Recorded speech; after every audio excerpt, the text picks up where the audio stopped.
निगम नहीं चाहिए, नगर परिषद नहीं चाहिए, नहीं चाहिए, नहीं चाहिए, नगर परिषद नहीं चाहिए, नहीं चाहिए, नहीं चाहिए, नहीं चाहिए, नगर निगम नहीं चाहिए, नहीं चाहिए, नहीं चाहिए, नगर निगम नहीं चाहिए, नहीं चाहिए, नहीं चाहिए, वापिस लो, वापिस लो, नोटिफिकेशन वापिस लो, वापिस लो, वापिस लो, नोटिफिकेशन वापिस लो, नगर निगम नहीं चाहिए, नहीं चाहिए, बोलो बोलो बोलो नगर निगम नहीं चाहिए, नहीं चाहिए, नहीं चाहिए, नहीं चाहिए, नहीं चाहिए, वापिस लो, नोटिफिकेशन वापिस लो, वापिस लो, वापिस लो, notification This news is brought to you by Hair Razor Salon Una. Notification वापिस लो, वापिस लो, वापिस लो, नोटिफिकेशन वापिस लो, वापिस लो, वापिस लो, नगर निगम नहीं चाहिए, नहीं चाहिए, नहीं चाहिए, नहीं चाहिए, नहीं चाहिए, नहीं चाहिए, नगर निगम नहीं चाहिए, नहीं चाहिए, नहीं चाहिए, नोटिफिकेशन वापस लो, वापस लो, वापस लो, नोटिफिकेशन वापस लो, वापस लो, वापस लो।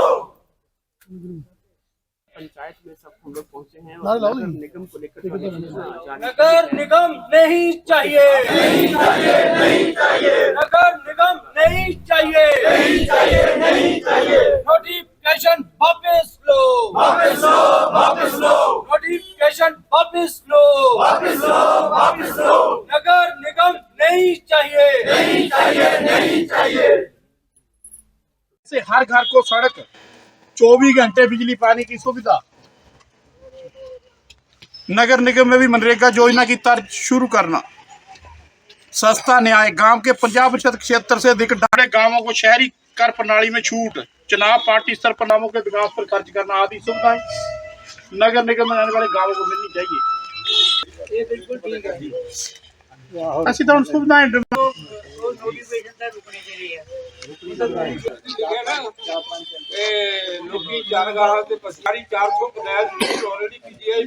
वही तो कह रहा हूँ, पहले हम ज्यादातर भूमि जो है उस है ज्यादातर तो हम पहले ही दे चुके हैं। ज्यादातर भूमि वो पहले ही जा चुकी नहीं वो लिखे ही नहीं है। कोई भी 3200 का 1500 का लेकिन वो तो पहले शहरी कर। मैं रविंद्र कुमार, उप प्रधान ग्राम पंचायत मलाहत। हमारे ऊपर जो सरकार द्वारा नगर परिषद का बोझ थोपा जा रहा है, हम इसका विरोध करते हैं। हमारा समूचा गांव इसका विरोध करता है। जैसे कि हमारा महिला मंडल खत्म हो जाएगा और युवा मंडल हमारा खत्म हो रहा है। हमारे ऊपर जितने भी टैक्स एक्स्ट्रा थोपे जा रहे हैं, हम उसका विरोध करते हैं। जैसे हमने ज़मीन की कोई रजिस्ट्री वगैरह करानी है, ज़मीन का बंटवारा करना है, तकसीम वगैरह करनी है, उसमें भी हमें ज़्यादा टैक्स लगेगा। इसलिए हम सरकार का विरोध करते हैं कि हम इस नगर परिषद में नहीं आना चाहते। हमारे गांव में 50% अभी भी गरीब लोग हैं जो टैक्स की भरपाई नहीं कर पाएंगे। ठीक है जी। और अगर सरकार ने हमारी सुनवाई नहीं की तो हम कोर्ट जाएंगे। हम ये चाहते हैं कि जैसे कि हमारा नगर परिषद में ना लिया जा रही है पंचायत, तो हमने ये इसके जो रूल पढ़े हैं, जो उसका देखा है, ठीक है। और गांव के जितने भी हमारे प्रधान, उप प्रधान, वार्ड मेंबर, युवा मंडल, महिला मंडल, ये सभी इसका विरोध करते हैं। क्यों करते हैं? क्योंकि इसमें हमें फैसिलिटी कम और बोझ ज़्यादा आ रहा है। ठीक है। ये अलग अलग, जैसे हमारे उप प्रधान ने बताया कि सभी मंडल खत्म हो रहे हैं, ठीक है। और ऊपर से हमारा जो टैक्स है बढ़ रहा है। 14वां वित्त जो है टोटली ख़त्म हो रहा है।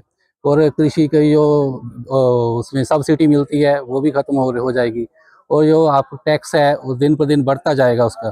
तो हमारे जो निजी छोटी मोटी दुकानें हैं उस पर 500 से 700 रुपया ही नहीं, मतलब जो टैक्स लगा रहे हैं। और बड़ी जो दुकानें होंगी उनके ऊपर भी टैक्स उस हिसाब से लगता जाएगा। स्क्वायर फुट के हिसाब से बिल्डिंग पे टैक्स, ज़मीन पे टैक्स जो भी लगेगा।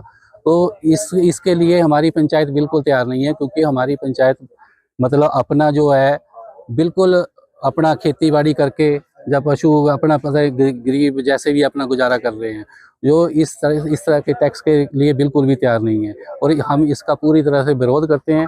और इसमें अगर इसका हमारा नहीं यहाँ से हल हुआ या इन्होंने नहीं माना तो हम आगे जाएंगे और सभी पंचायतों को जिन्होंने भी विरोध किया उनको साथ लेके इसके ऊपर प्रदर्शन करेंगे। Thank you. मैं मुनीश कुमार, पूर्व में उप प्रधान रहा हूँ ग्राम पंचायत मलाहत का। और आपने जैसे पूछा कि आप इस नगर निगम का विरोध क्यों करते हैं, मैं एक एक पॉइंट आपको गिनाता जाता हूँ। पहले हमारा गांव था टाउन एंड कंट्री प्लानिंग में है, हमें नक्शा पास करवाना पड़ता था, ठीक है जी। फिर हमने जैसे कैसे लड़ाई लड़के हमारा ये हुआ कि पंचायत के एनओसी पे मीटर और बिजली का कनेक्शन मिल जाता था, ठीक है। अब नगर निगम आएगा तो हम कंट्री उसमें भी जाएं जी, और नगर निगम से भी करवाएं तो टैक्स देख लीजिए। नगर निगम इसके अपना कंट्री एंड टाउन प्लानिंग ने 30 या 40% जो मुझे अभी पता लगा है कि रेट इंक्रीज कर दी है। अब बताओ कि गरीब बंदा कहाँ मकान बनवाएगा, कहाँ इतना टैक्स भरता फिरेगा। और देखिए हमारी ज़मीन पहले पीजी आई, उसके कारण हमारी कितनी ज़मीन गई है। अभी तक सहूलियत के नाम पे कुछ नहीं मिल रहा, जब बनेगा तब देखेंगे कि क्या मिलता है क्या नहीं। दूसरा, यहाँ छोटे मोटे केस जैसे आपस में हो जाते थे, भाई की भाई से लड़ाई या पड़ोसी की पड़ोसी से लड़ाई, तो वह हम आते थे पंचायत में, वो पंचायत प्रधान उप प्रधान पूरी पंचायत बैठ के हमारा समझौता करा देते थे, निपट जाता था। कोई भी एनओसी लेनी है किसी भी तरह का तो हम प्रधान जी को फोन मारते थे, प्रधान जी है, या सेक्रेटरी को पूछते जी सेक्रेटरी जी अवेलेबल है, तो हम जाके ले लेते थे जी। और कहाँ आप बताइए, शहर में ही घूमते फिरेंगे, नगर निगम में जाएंगे वहाँ ढूंढेंगे कौन देने वाला है कौन नहीं जी।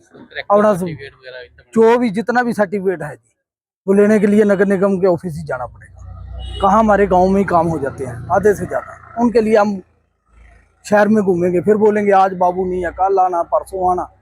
कहाँ बेचारा गरीब बंदा जो जहाँ एक दिहाड़ी लगाने वाला है, कहाँ वो शहर में धक्के खाता फिरेगा, ठीक है जी। ये हमारी इसलिए ज़्यादा विरोध है क्योंकि टाउन एंड कंट्री प्लानिंग से हमें कुछ नहीं मिला, सिर्फ हमें नक्शा पास कराने के लिए फीस ही मिली है देने के लिए, और उनके द्वारा हमें कोई सहूलत नहीं दी गई है। तो बताइए हम कैसे भरेंगे। आपकी खूबसूरती को चार चांद लगाने के लिए आपके अपने शहर ऊना में आ गया है सबसे पहला franchisee salon hair razor slugs, जहां आपको हेयर, स्किन, मेकअप और नेल्स की सारी सर्विसेज बहुत ही कम दाम पे की जाती है। तो देर किस बात की, आज ही विजिट करें हेयर रेजर स्लग्स और पाएं 50% तक का discount. Address near Reliance digital store, Nangal road, Una. मैं यहाँ पे सेकंड टाइम पे आई हूँ और यहाँ की सर्विस वगैरह मुझे बहुत अच्छी लगी और मैंने आज गहरा स्मूथ करवाया है, पर मैं नाम नहीं लूँगी किसी और का, किसी और सैलून का, बट ये बेस्ट लगा मुझे।